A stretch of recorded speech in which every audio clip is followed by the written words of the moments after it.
Hollywood Matt Connelly with the double biceps. It is in the contract a legal requirement every single time we appear on camera.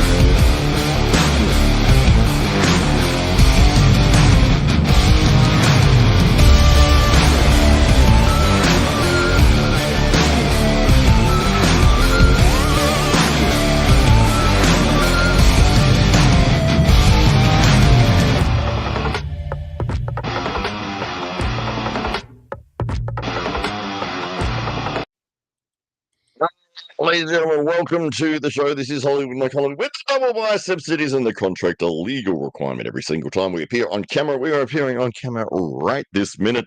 The man to my right, could be to your left, depending on which side of the screen you're looking at. It is none other than the 98% founder and man of the moment. It is Ryan Grondin. Welcome to the show. Thank you for having me, buddy. Yeah, it's great to see you here. And we've got the 98% is in the chat as well, which I think is you. Yes. Yes, it is. Oh, fantastic. And this was Randy, you said, here. Yeah. Fantastic. Part of our 98 committee here. Oh, okay. Yeah, so maybe we'll start on the 98% and how you've sort of been able to help organizations around America and I guess around the world sort of work together to try to get their shows on the road. Yeah, we set off this whole franchise program. We didn't really expect anyone to jump on board with us, and in the first month we had 5 franchises jump on, so we were like, oh, this just got real.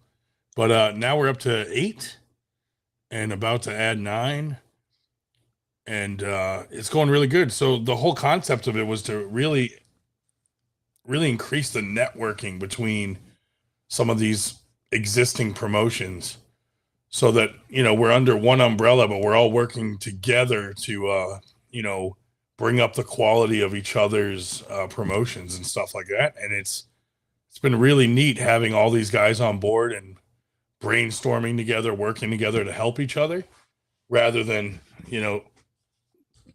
how it is, like promoters just don't get along, especially in America here. Yeah, well, there's so many promotions over there. It's like, I remember looking at, what was it? They got the tournament schedule and every single weekend there's tournaments in the United States somewhere. Yeah. Yeah. I mean, even just here in the Northeast, there's something almost every weekend all year round. So you have to really pick and choose where you're going to be and make sure you're not overlapping. And sometimes you just can't help it. There's just too much stuff. So, but with the whole 98 thing, like, we're all helping each other, giving each other advice, collaborating on things. And so far it's been really cool to see everybody pull together and try to make this work. Yeah, absolutely. So some of the highlights, I guess, for you this year with being able to run the Winter Blast event and a collaboration with Arm Gods at the same time, as well as all of the tournaments and everything. So how has that all been running for you so far this year? Good so far. Winter Blast was awesome with Arm Gods.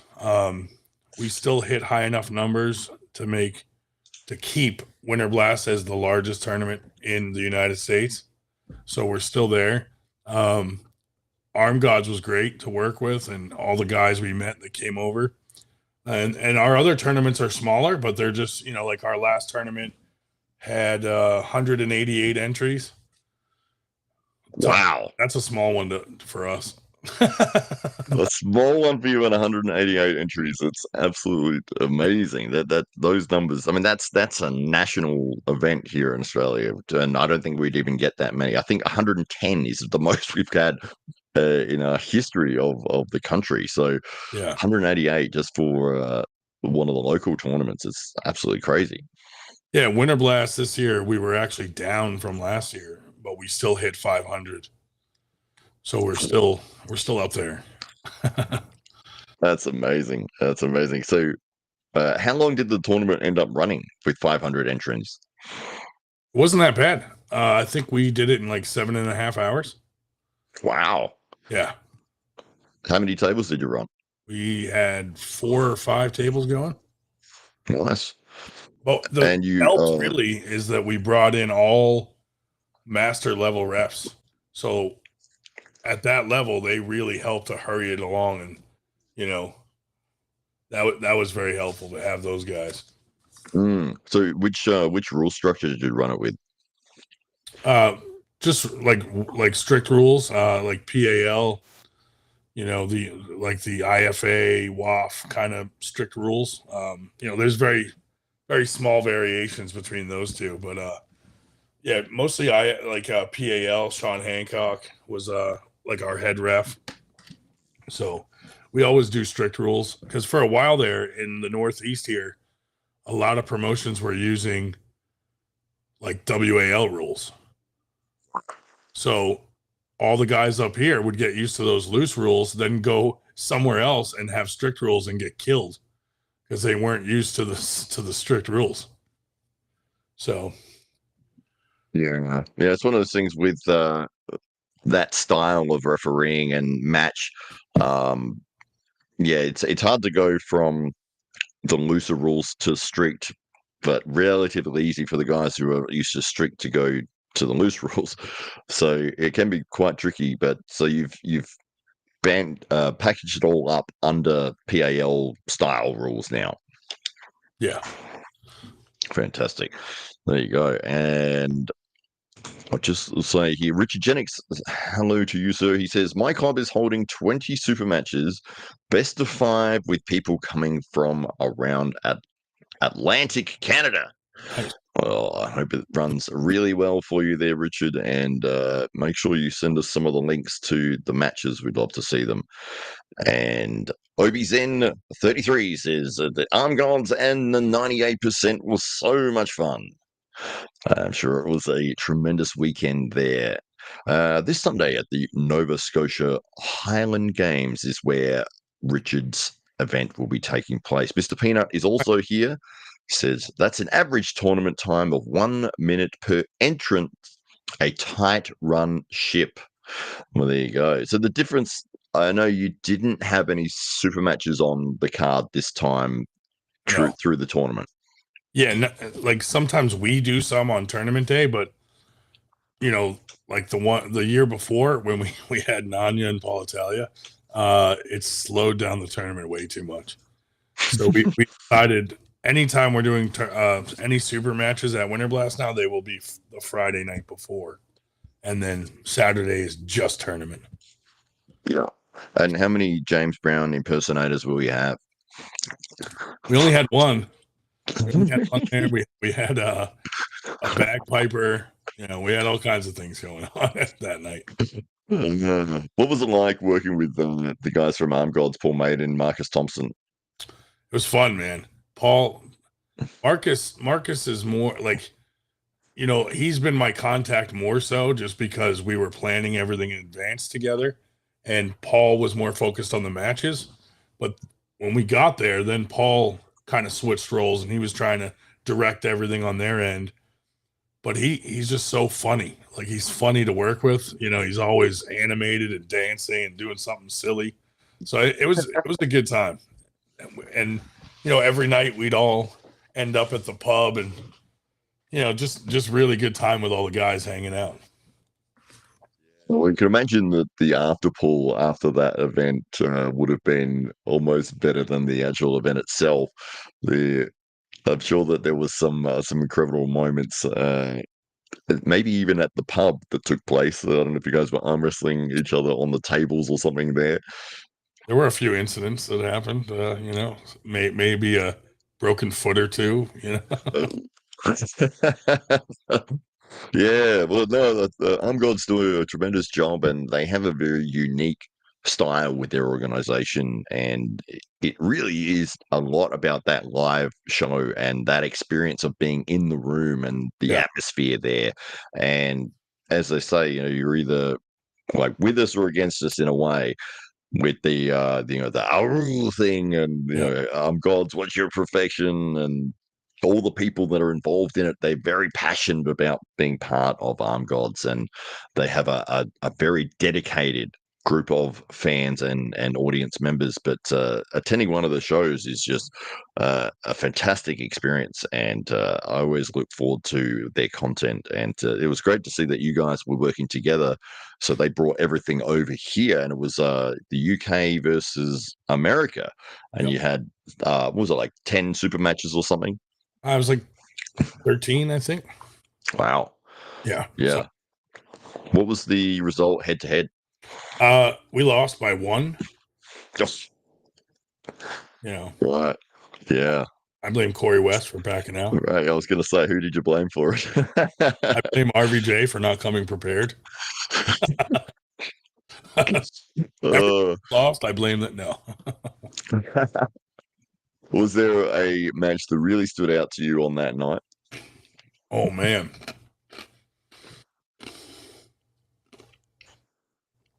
There were a few.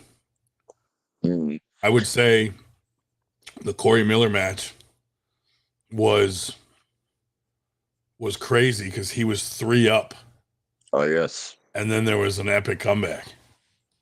Yeah, because it was first to 4, wasn't it? Yeah, it was a 4-3 result in the end. Yeah, which was crazy. Wow. And you know, it's different here in America. Like, I feel like, you know, the Armed Gods thing, when we're watching them over there, like the crowd goes crazy. But here, like when the match was crazy like that, like you could hear a pin drop. Like everybody was watching, like waiting. You know what I mean? Like, Yeah. everybody was very invested in the match, and the Armed Gods guys are like, "Why the fuck aren't they cheering?" And I'm like, dude, because they're so focused on this match. You know, like we had to amp them up a little. Like, come on, guys. Yes, absolutely. Yeah, well, I've noticed that difference with the Australian crowds when watching MMA events. With the UFC when they first came to Australia in Sydney, I think it was UFC 116, and the difference was that the crowd would be very quiet, and then somebody would do a certain thing. So, say if they were grappling on the ground and somebody managed to get to a half guard position, then Yeah. you would hear Right. applause. Yeah. And it was like, oh, okay, everyone's actually really invested in what's going on here, and they don't want to be missing it by clapping or cheering. Yeah. Mr. Peanut here says, if you're not one of our flock with Armed Gods, then you are one of the fleeced. And Obi-Zen says, Craig Sanders' comeback was insane at Armed Gods. Absolutely. Yeah. Yes. What about on the tournament day for Winter Blast? Was there a particular moment or group of moments that really stood out to you on that day? Yeah, you know who impressed me a lot is so Paul Passmore lost his match in the super match the night before. Mhm. However, he fucking went through. He beat everybody the next day at the tournament, even his opponent in the super match. He just like total redemption and like destroyed everybody. And I was like, oh, that's freaking great. Wow. That was fun to see. Yeah, absolutely. How many divisions did you end up running? We did. We had pro. Oh, we had pro. We had amateur. We had semi-pro. We had women's. We had masters, grandmasters, senior grandmasters. We had it covered. Everything was covered. Wow. We had novice. Oh, wow. So what explain semi-pro to me? What do you have to do to be qualified to be in a semi-pro category? That was something that was someone tried that here in the Northeast and had success with it. So basically, for a while here, if you were an amateur and you won, if you placed at 3 amateur events, they forced you to go pro. But some of those events were like small events where like you might have only arm wrestled 2 people. And then they forced you to go pro, and then those guys were getting their ass kicked and quit arm wrestling. So we did semi-pro so that, you know, some of the guys that are doing well in amateur will pull amateur and then also semi-pro, and some of the pros that are new to pro, that aren't, they're not winning yet. They'll pull semi-pro and pro just to see where they're at and kind of push themselves. So it's kind of an in-between thing that we did because of our concept too, being 98, where we're not, for the elite guys. A lot of people appreciated having that in between, just to like test themselves and a transition from amateur to pro, basically. Yeah. So the novice class that you ran, was that like if you haven't competed before? Is that first timers kind of thing? Novice is kind of like first timers, like guys that have only competed like once or twice, very new to the sport, and then they're up into amateurs. We did a tournament a few weekends ago where we actually did just a first timers and we dropped novice. Oh, And we had 57 entries, just wow. first timers. And the only thing I did different was promote it in non-arm wrestling groups like Philadelphia events, Cherry Hill events, New Jersey events, and just did a separate flyer, just like calling for all first timers. That's the only thing I did different. And we had 57. Like some of the pros were showing up and they were like, I don't know anybody here. This is weird. Like it was all new guys. So that was pretty cool. Yeah, I think it's a great opportunity for somebody who's interested in arm wrestling to go up against, to be able to enter a tournament and not run up against somebody who's got like 10 years experience Yeah. and knows exactly how to crush them, and they've got zero chance whatsoever. So, you may have, of those 57 guys that have turned up, that they've had an experience where maybe they got a win, maybe they had some stops, they had some moments, but they didn't just get completely blown out of the water and it's like, oh, I'm never doing that again. Dude, and the crowd was wild because these guys, everybody was cheering them on because it's their first time ever arm wrestling. So crowd, like it was like electric. They really got behind them. Mikey Oliva did it down in Florida and he had good success. So he came up here and did brackets for us and hung out. And he was like, man, I can't believe this many new guys came out here.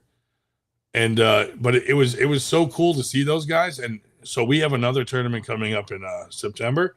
So since we did a really large first timers division, we're going to do a novice division because now they can't pull first timers. So now they got to jump in novice. So we're kind of going to flip flop it like that. It's a good idea. Yeah, absolutely. I really like the fact that you've got that available for people. In Australia, it's still an up-and-coming sport. It's very niche. Yeah. And when we run tournaments, we can probably get maybe 30 entries, 30, 40 people. And of those, they're all seasoned arm wrestlers. And if you're entering that for the first time, you have zero chance of winning a single match.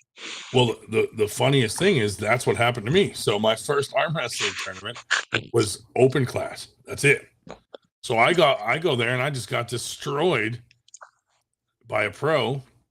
Yeah. And then I was like, man, that sucked. And then that's what got me thinking with once I got back home to practice with the guys, I was like, why don't we start a league where it's not like that? And that's kind of how 98, the concept started to like shape. Yeah, no, I think it's a great idea because, as we were saying just a second ago, I mean, if you're looking to get into the sport, you want to be able to match up with people that are also beginners or at your skill level, and to walk into a sport and be playing against the absolute cream of the crop straight off the bat, it's like, well, there's no point even doing this. Like, I can't even learn from you. Like, you're just winning so fast. Well, it'd be like taking a kid from middle school, throwing him into the pro leagues. Like, good luck, buddy. You know what I mean? Like baseball. You know what I mean? Like, go ahead. Like you're just not going to be at that level and able to compete. So I think for a long time, because it was like that for 30 years, I think a lot of people that might have gotten into the sport quit because of that. So, it's something our concept is trying to change. So Yeah, absolutely. Fantastic. Mr. Peanut has a list of arm wrestling classes here. He says, think of baseball, a single A, the beginner school, double A, college, team style league players would be triple A, farm league, players ready for super match, state championships, and then four A's. Wow. There you go. He's thought it all out for us, Mr. Peanut has. Good on you there. Yeah, and Yeah. right, like that's exactly how it would be. You would trying to play with pros in any sport, even Yeah. whether it's soccer, anything, even MMA. You're new to MMA and they throw you in with someone who's a veteran in the UFC, you're going to get killed. Yeah. Yeah. No, it just makes a lot of sense. And it's great that you've been able to facilitate that and get that off the ground and up and running. And 57 entries into a first timers is just That's crazy. fantastic to Yeah. hear. And then all Yeah. those guys were asking about where's the closest practice, where are their teams, when's your next tournament. So, we really took the time to like get them added to our social media and get them on our Facebook pages and stuff and send them the information that they need for the next step. Just for, recruiting new people into the sport. Yeah, that's half the battle, isn't it? That you want people to discover arm wrestling and then stick around.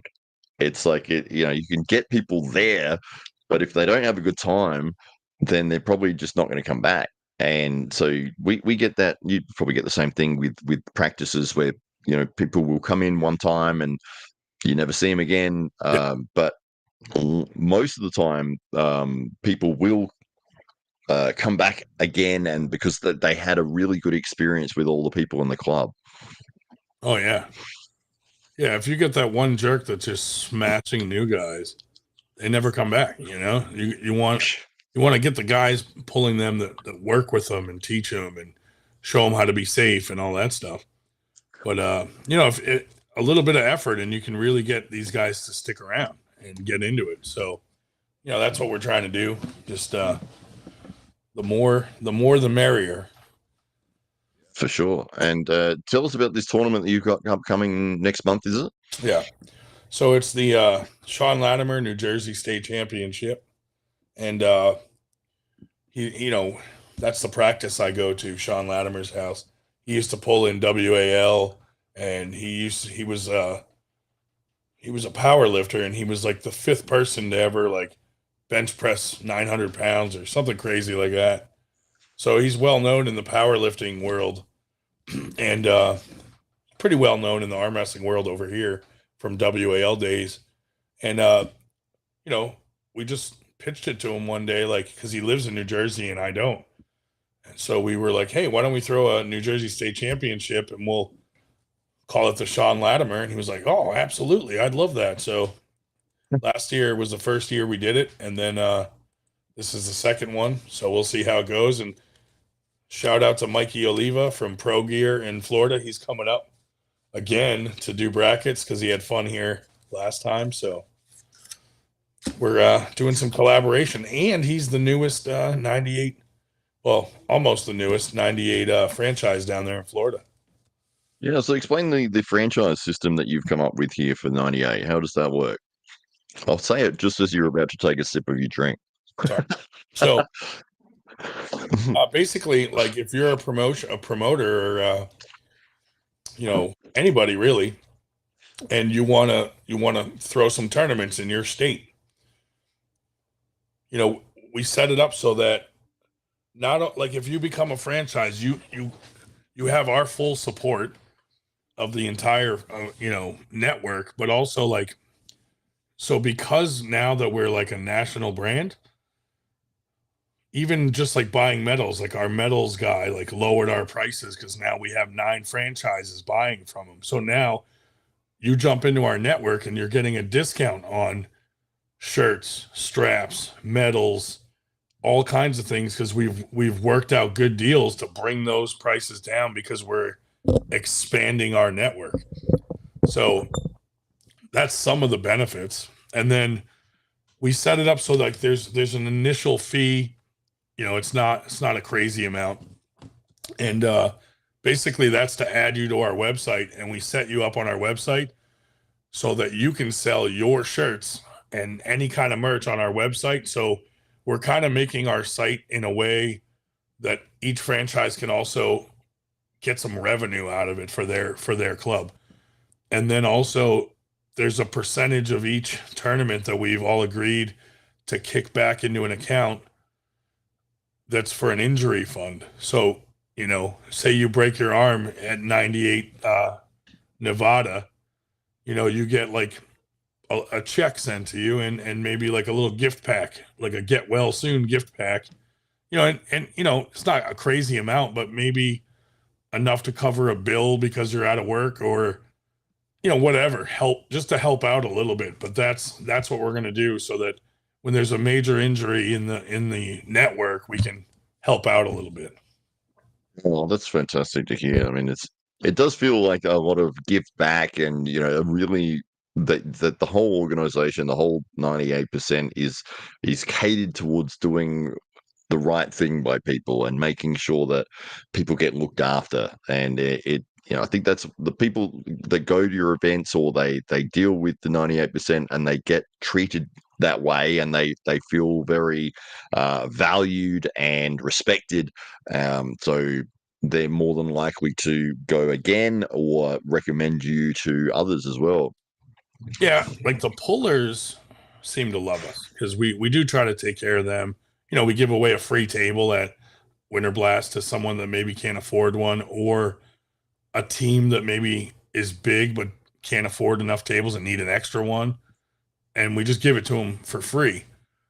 But despite the pullers liking what we're doing, like a lot of other promoters do not like us for some reason. So we get a lot of hate and pushback on what we're trying to do. And I don't know if it's just because we don't cater to the top level guys, or if it's because I'm not a top level arm wrestler, like, and no one can like ruin my arm wrestling career. If we see something in the community that's not right, or someone screwing people, we call them out and we're like, fuck that guy. You know what I mean? Like, and I think we get a lot of hate for that because a lot of people keep silent because some of these promoters that have, I guess, perceived power could really affect someone's arm wrestling career if they wanted to, with, either banning them or just giving them a bad name. Where, someone like me, what are they going to do to me? You know what I mean? Like, call me fat. That's about all they got. Like, they're not going to ruin my arm wrestling career because I'm not that great of an arm wrestler. So I'm able to say things, I guess, that some people wouldn't say. So when we see some corruption or things like that, we just call it out. And I think, maybe some guys don't like that. So it's disappointing to hear that there's issues with promoters, wanting to cause problems or talk badly about you, or sabotage events or make it difficult. It's like, yeah, you're trying to grow the sport of arm wrestling here. Why would you do that? It just makes everything more difficult for everybody. and most of these promoters, we're doing something that doesn't even compete with their theme, or like some of these guys do like huge cash payouts that are only for elite pros. We have nothing to do with that. It's the complete opposite, and we still get kind of like a little bit of hate. And I mean, we've used it as fuel now, and we just when someone has a problem with us, what we'll do is we'll just outwork them. We'll outwork them. We'll throw more events. We'll up our quality and do all the things we can to make sure that we're doing things bigger and better than we did last time. And so far, that's been working for us, where we're shutting people up with what we're doing instead of trying to go back and forth with words. Yeah, that's one of those things that you see a lot of organizations will really cater to that 1% or the elite guys. And there's a market for that. And then Yeah. obviously, certain places will be able to get the right pullers on their market, but those guys will require, like, they're expecting flights, hotels, payment for matches. If you're looking to put an event on as a first time organizer, or maybe you put a couple of shows together, you're not going to have sponsors giving you enough money that you can get these elite guys on your card, and more than likely they're probably restricted with a contract anyway. Yeah. So it's a great approach that you've got there, where you've gone, we're not going for that, we're going for the masses, like everybody in the sport of arm wrestling apart from that 1%. Yeah. I mean, when those 2% guys say things to us, I'm like, man, it's us. It's the 98% that are your fans, that are buying the pay-per-views, that are supporting the sport by buying shirts and handles and things like that. So it's like, why would you crap on the other 98% of us that are grinding every day to get to that 2%? But we're the ones that really are carrying the sport. It's not like the 2% guys aren't, for the most part, buying handles and pay-per-view. Usually they're on the pay-per-view. So the whole sport's being supported by the other 98% of us, because we're also the fans. There aren't a whole lot of fans that are not arm wrestlers. So the 98%, we're arm wrestlers, not at the elite level, but also the fans of the sport, the majority fans of the sport. So you would think there'd be more catering to that level, and there's not yet anyway. So I think that's why we've been so successful, because I think we were probably one of the first that made it really known that that was our goal, to cater to the lower 98%. Yeah, I love the fact that with the event that you ran recently, that you advertised it in groups that weren't for specific arm wrestling purposes, and you put it out to general, pages that in the area, or event pages, and because I think a lot of organizations miss out on those opportunities, because I think, oh, well, there's no point putting it in there. No one's going to be interested. Yeah. I'm only going to put it in the arm wrestling group. It's like, well, those guys were probably coming anyway. So Yeah, they're already in the sport. So yeah, that's not, exactly. that's nothing, really. And that's, since you brought it up, that's why we started a 98 arm wrestling page for every single state in the country, and a lot Country. of other countries too. But the reason we did that is, and I think I've told you this before, when you put an arm wrestling flyer in like arm wrestling discussion, you have no idea who's seeing that, where they live. There's nothing. So now if I put a flyer for my tournament in New Hampshire, now I can also share that in the other groups, Maine, Vermont, Massachusetts, all the surrounding states to New Hampshire. And those are the guys that now you're targeting, that are most likely to come to your tournament. And what that's done for us is it's given us a lot of data as to what areas of the country are busier than others. And, so that's great feedback to know, like, okay, there's dead zones in the United States that, okay, that needs work. We got to build the sport up in that state, and, things like that. And so every time a franchise joins, we make them the admin of the group, the 98 group that they're associated with for their state, so that they can add people to those groups too that live in the state. And all of them have been growing at different paces and stuff. And now we can actually track, like, okay, this area is really, so, so someone like East versus West could come to us and be like, hey, what's the busiest area in the United States for arm wrestling? And, and we could pinpoint the busiest groups so that they know, like, that's most likely to be an area where if we throw an event, we'll have a lot of attendance. But nobody has used us for that yet. But it's out there. It's available if it ever does come up.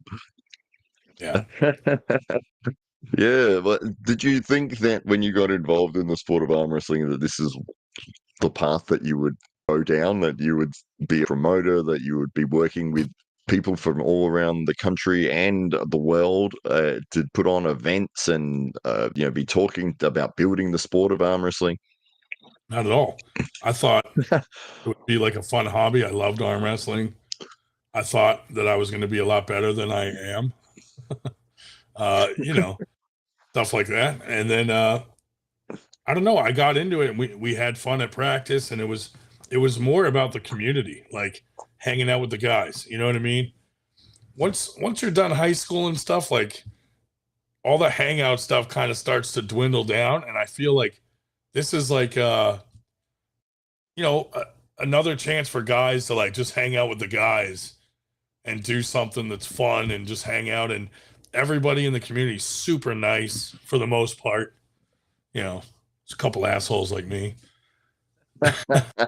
No, but it's fun. Yeah. It's just about the fun, and then like why not throw in a tournament? To me is like planning like a barbecue at your house, and you just invite all your friends over and let's hang out. You know? Absolutely. Yeah, I feel the same way with the local club in Adelaide, the SA Titans Club. We have probably about 40 to 50 active members, and depending on the time of the year, you probably get around 30 people every week to training. But it's a great group of people, and Yeah, it's like going and hanging out with your friends every Sunday night, because we do the training, which will go for just over 2 hours. yeah. But then we all go out to dinner together and eat food and laugh and tell silly stories and all the rest of it. And then from there, we'll actually go from there to an ice cream parlor and play card games. So it's this amazing network of people. Yeah. And what's really cool to see is when you see like, 3 or 4 guys that become friends, and now they're hanging out together outside of the club Yeah. and doing things. Maybe they're training together or doing all those sorts of things. And it's like it's fantastic to see those elements come together. Oh, absolutely. Like some of my best friends now are arm wrestlers. I mean, I have some really good friends that I've never actually met in person that I'm on the phone with every day or on Facebook. Like, like Billy Ortegas has become a really good friend of mine. He runs TAL. I've never met him in Mhm. person yet, you know? I've gotten real close with like Mikey down in Florida. Um, people like that are other promoters, but now we're all like working together. Like me, Mikey, and Billy and Sean Hancock are all on the AWU board, which is a whole other thing that's starting. And it's pretty cool to collab with like people of that caliber. For me, being so new to the sport, it's pretty cool to like, hey, I'm on a board of directors with some of the best promoters in the country. It's crazy, isn't it? Because I think a lot of people get in their minds that they need to be successful in the sport before people will listen to anything that they've got to say, Yeah, and it doesn't really matter at all. It's not an element that if you're a world champion or if you're a beginner, it doesn't matter. Like if you're talking about arm wrestling and you're making it interesting and you're looking to grow the sport and promote it, that's all you got to do. And yeah, it doesn't have to be that you've been a 10-year veteran and yeah. you know everyone in the whole community and everyone respects you and now you're allowed to speak. It's like, no, you Well, can speak and people like will listen. some of the guys that have been pulling 30 years or whatever in our area, like in the beginning, were kind of like, oh, this new guy shouldn't be throwing tournaments and this and that. And instead of being like, hey, we'll help, they would kind of shun us. And I'm like, well, hey, you had 30 years to do something and you didn't do anything. So don't be mad at me because I'm more motivated and got into the sport and saw that there's a need for what we're doing. So, it kind of comes down to that. We're like, hey, you can't really say much when you didn't do anything yourself for the sport. Absolutely. Well, where do you see the 98% growing? Say in 5 years' time, obviously you've had tremendous growth in the last, well, even the last year. You guys have really put your name on the map. But yeah, where do you see the future of the 98? Well, I mean, we've already had people reach out to us, like, you know, people from some of the bigger leagues, like the ones Mhm. that make matches from like the East and the West, uh, Oh, I reaching think out I to us. might have an idea of who you mean. Yeah, like reaching out to us, if we would, promote them because of Uh, our vast network of Facebook groups. We're like, hey, could we send you flyers and then you put them in every single state, stuff like that. And also some talks about, 98 really would be the ideal like farm league for a larger league where, and that's another thing that we've been working on as far as super matches and stuff like that. Like most leagues, you do a super match and then you get another super match and then another super match.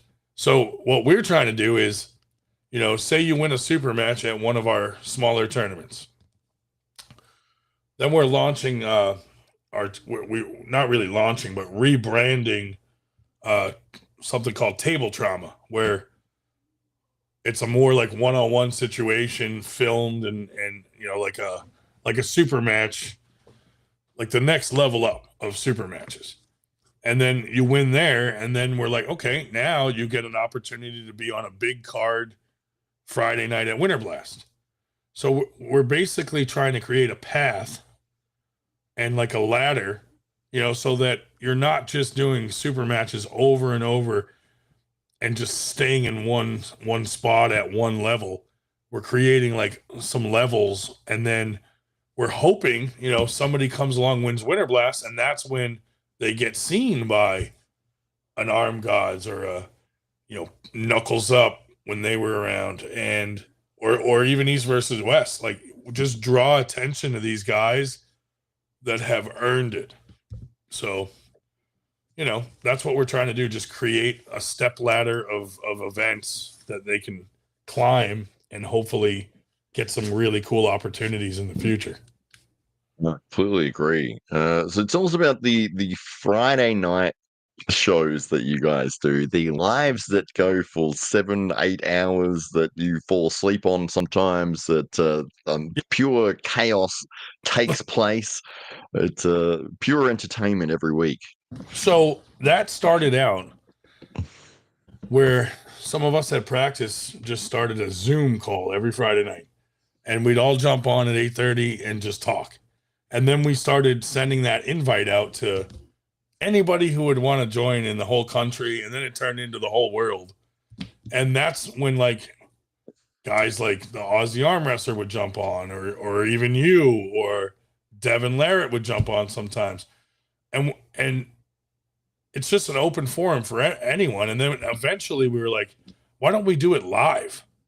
So then we started doing it live, and like it would be arm wrestling for a while, but as it got later into the night, things would get crazy. Like we'd get off topic, crazy characters would come on, and it just progressed like that. And I think that's how we got like our loyal guys that know all the inside jokes from the beginning. And the FTG thing was like every time someone's like, I'm going to bed, I gotta go, and they'd log off, we'd all be like, fuck that guy.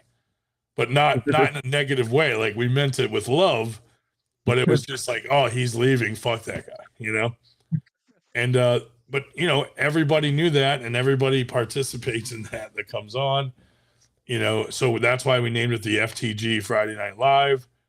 And you've been on it. Sometimes things get crazy, sometimes there's nipple slips, we've had some male nudity, and we do not condone that, and we try to stop it as soon as it happens, and a lot of times we have to delete that episode.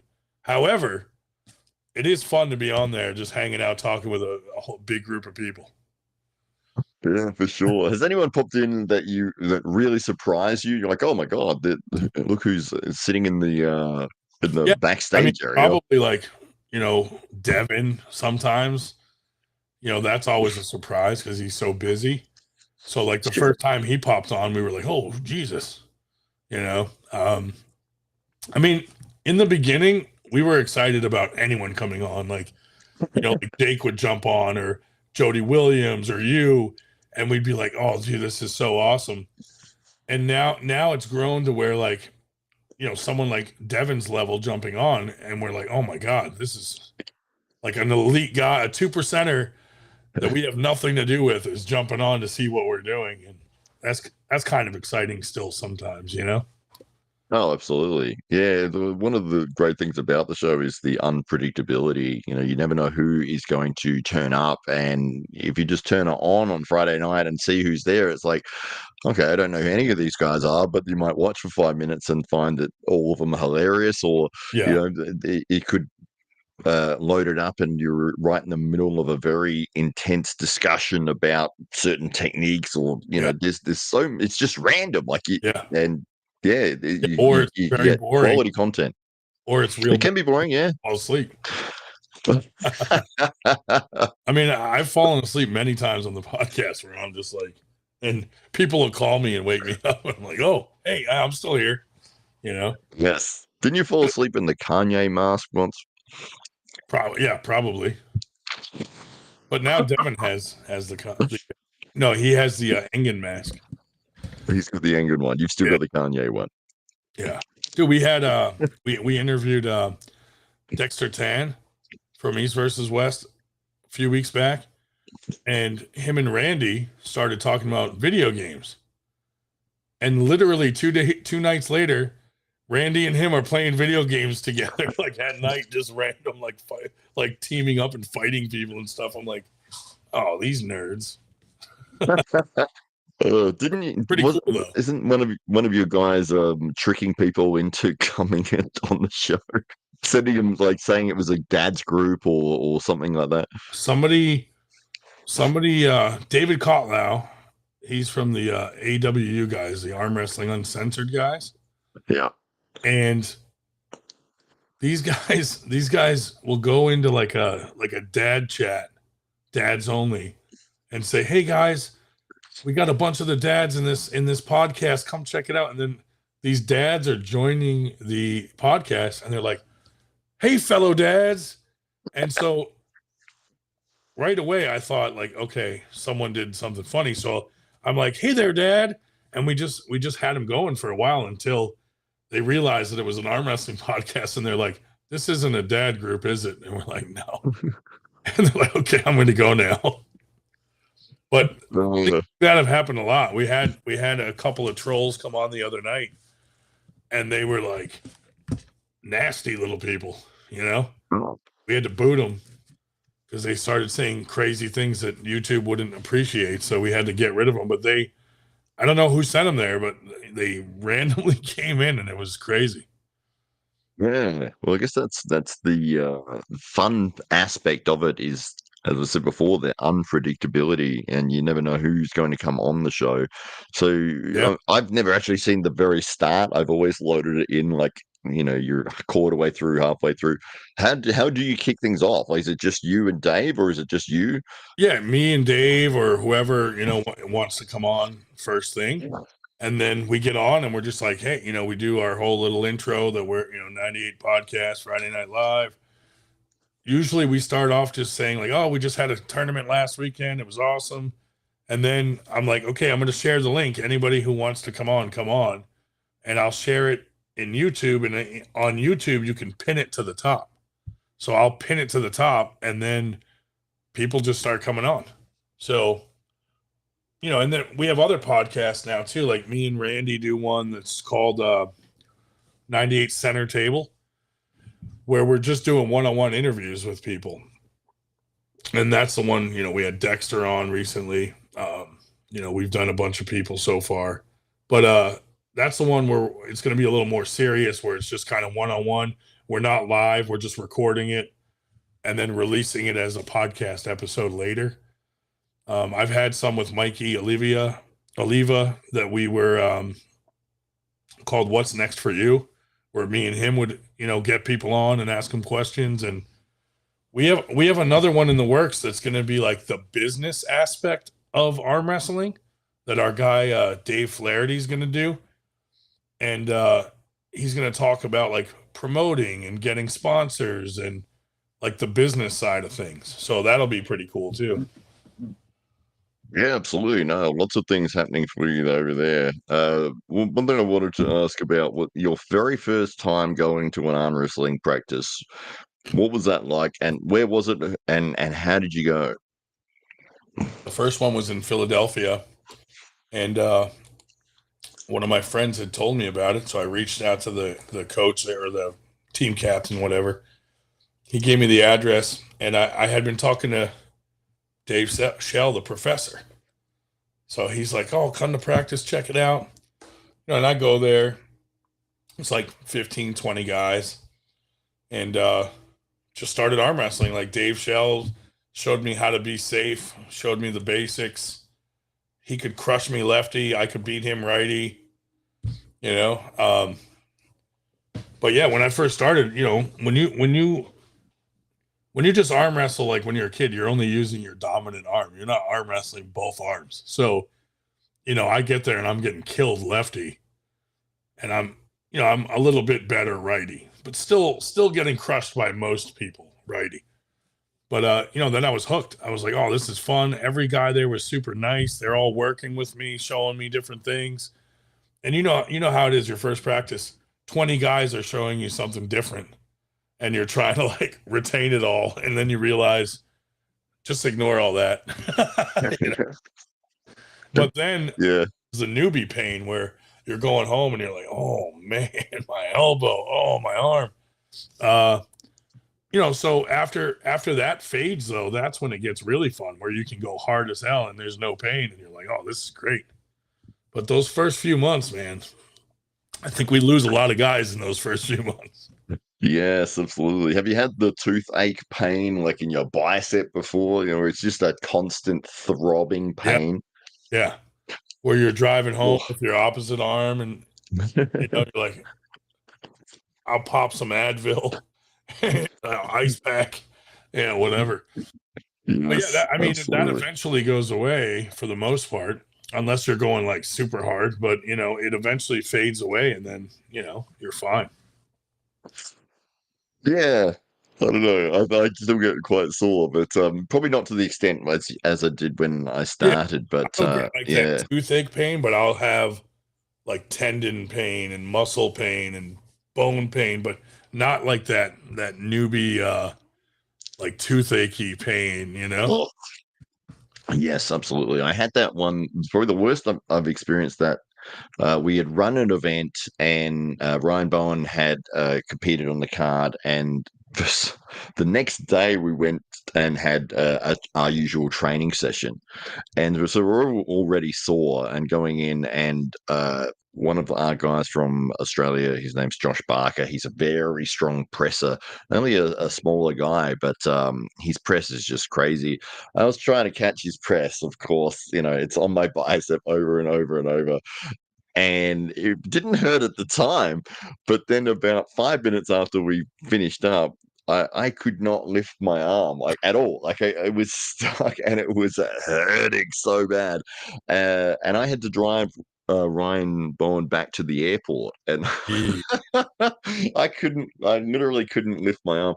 So I was sitting in the driver's seat, and I'm driving with just my left and trying to change gears Oh, and indicate with just one should hand. have been like, hey, bro, Oh. you mind driving yourself to the airport? Yes. Yes. Well, he did say, "Hey, would you like a Panadol, like a pain relief Yeah. tablet?" That was the offer of assistance. But yeah, it is one of those sports that it's so nuanced and so rare that you would be, in those positions throughout your normal day. Yeah. So it does take a long time to build up those tendons and ligaments, even just coordinating the movement. One of the most interesting aspects of the sport for me is when somebody is new to the sport, they come in, you show them the basics, and then maybe a month later, you're back on the table with them, and they have Yeah. developed, maybe now they're hooking, and it's like, oh, you've, and they're like, yeah, I just feel that's what works for me, and Yeah. it's different for every single person. I like the ones that come in and I'm working with them, and they come back a month later and they're killing me. Yeah, I'm like, oh yeah, go get it, buddy. I don't like it when that happens. It's Uh, funny though. You get guys that come in that are new, that are just genetically gifted, and they're great right out of the bat. yeah, yeah, we hate those guys. No, they're fantastic. Yeah, it is weird though that some people just have a natural talent for it. Yeah. And even if you've spent 5 6 years in the sport and getting progressing, and then somebody who comes in and 2 weeks later they're already past you, and it's like, how did you do that? Right. A lot of it too is what they do for work. You know what I mean? Like Yeah, mechanics, things like that, that are turning a wrench all day or something. yeah, yeah, absolutely. And you had some shoulder issues, Yeah, probably what was about 9 months ago or something. Now you had surgery. How's the surgery. recovery coming along? Oh, I had surgery. Then I had an MRI, and they said I need another surgery. So I'm still waiting for the second surgery. Uh, So we'll see. But in the meantime, I'm not supposed to be arm wrestling, but I still arm wrestling. But for some reason, for a while there, like zero side pressure because it would go right to my shoulder, or if I tried to catch a good hit, it would hurt. But lately, everything around my shoulder got stronger, and I feel like all the muscles and things that I was using to compensate for my injured shoulder, all of a sudden I went to practice and something just clicked where now like my back pressure is better. Like I had to work around not having side pressure, and something just clicked where I was at practice a couple weeks ago, and I'm like, man, I feel good right now. Like nothing's hurting. I'm able to like bring people towards me, and start to come back with more of a back pressure. And I didn't leave practice like feeling like, oh my god, and I was like, oh wow, something different is going on mechanically where I'm avoiding the injury and kind of working around it. So that's been kind of cool. Are you inside puller, or do you hook? Do you hook or? Used to hook, and then I started training the top roll for the Paul Italia match, and but now, yeah, I'm mostly kind of top rolling or like a high hook. All right. And that's to work around the injury of the shoulder. Yeah, it just kind of naturally happened from pulling and trying to avoid wherever I felt pain.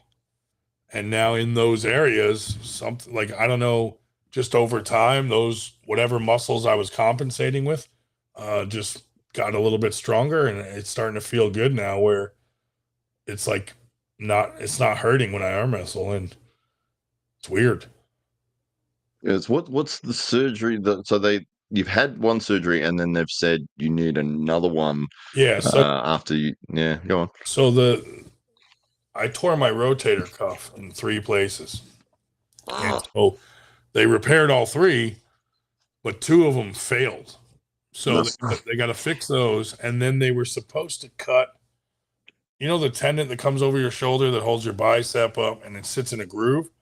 mhm. That had slipped out of the groove. So they were going to fix it in the first surgery where they were like, we're just going to cut it and reattach it to to the bone. Well, when they got in there, it was back in place. So he decided not to touch it. And then the second the surgery was over and I started moving around, it fell back out of place.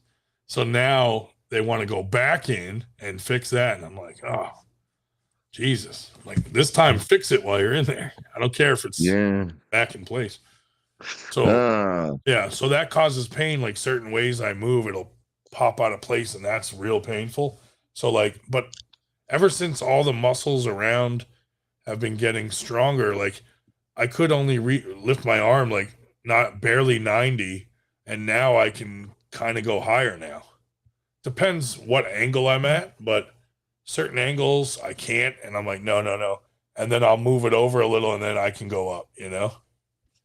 So it's starting to get a little bit better. Um, but there's still something definitely off that I can feel like something's torn and certain angles hurt real bad. But hopefully it'll all get taken care of soon. yeah, it must be frustrating. You're around the sport so much and you want to participate in it, and it would be so frustrating to have that injury sort of holding you back. It's more so like I have a 5-year-old So I, I forget sometimes and go to like throw something to her, and I'm like, oh, like oh, that was a mistake. Or she'll get a running start and go to jump on me, and I go to catch her, and I catch her the wrong way, or I can't lift her up overhead really that well. Things like that bother me more. And I, I've been out of work because the injury happened at work. It didn't happen from arm wrestling. So I'm out, and part of the great thing about it happening at work is I'm home, so I've had a chance to really put 100% into 98, which is why we've advanced so much in the last year. Was basically because I was home, so I started treating what I do for 98 as a full-time job, and I'm like, okay, I'm going to wake up at 6. I'm going to put in a good 8 hours, eat dinner, and then get back to it. So, I've been putting a lot of time into 98, and I think that's what helped. But, you know, when you're not used to being like someone that works from home, like I'm itching to get back into my field of work, which field is that? I program like fire alarm systems or big security systems for buildings that have like access control and stuff like that. But yeah, I love that job. I've been doing it since I was 17. So that's like I love that line of work, and I have a lot of fun doing it. So I miss going to work. How many back doors into buildings have you programmed in for yourself? Every single one. Every single one. And the password is 98. Yeah, I have a little key tag that'll get me into a lot of buildings. You never Yeah, that's right. you never know, like the shit hits the fan, and you got you got to have access to these buildings when there's riots in the streets and zombies, and There's always zombies hanging around. yeah, Yeah, it's important that you've got an escape plan in place. yeah, I know which building I'm taking over. It does amaze me though with a lot of software when people install it in big corporations and stuff, and they don't change the administrator password, Dude, none like of them. the default admin Yeah, password. They just leave it there. you can almost guess it at every single. They'll just leave it that, or it's like admin administrator. Like, okay, Yeah, or I like don't 4 zeros. and it's usually their security guy that leaves it like that. Yeah. Fantastic. Well, we might look at wrapping things up here. Where can people find out more about the 98%? So you can go to our Facebook page, which is just 98 Arm Wrestling. We also have a Facebook group, which is, I believe, the largest private Facebook group for arm wrestling. We're at around 12,000 members. Wow. So, I mean, there's bigger public groups, but I think we're the biggest private group. I don't think there's that many private arm wrestling groups anyway. You can find us on Instagram. You can find us on TikTok. We're launching our website soon. It's 98arms.com. It's actually live now, so you can go check it out. But there's a few sections we're still working on to get up and running. So you can check that out, or you can email us, call us. All our information is on all of our social media. So Fantastic. And you've got the Friday night FTG live show on YouTube every week as well. I think in 3 years we hadn't missed one Friday night. Wow. Because even if I miss it, someone else will run it. So nice. Yeah, 3 years straight we didn't miss one night. Fantastic. Well, thank you so much, mate, for jumping in and talking to me here tonight. It is fantastic to hear more about what's going on with 98, and it sounds like the future is very bright for 98% arm wrestling, and we can't wait to see you go from strength to strength. So thank you again for joining me on the show, Matt. Thanks for having me. Always a pleasure. All right. Thanks, ladies and gentlemen. We will see you next time.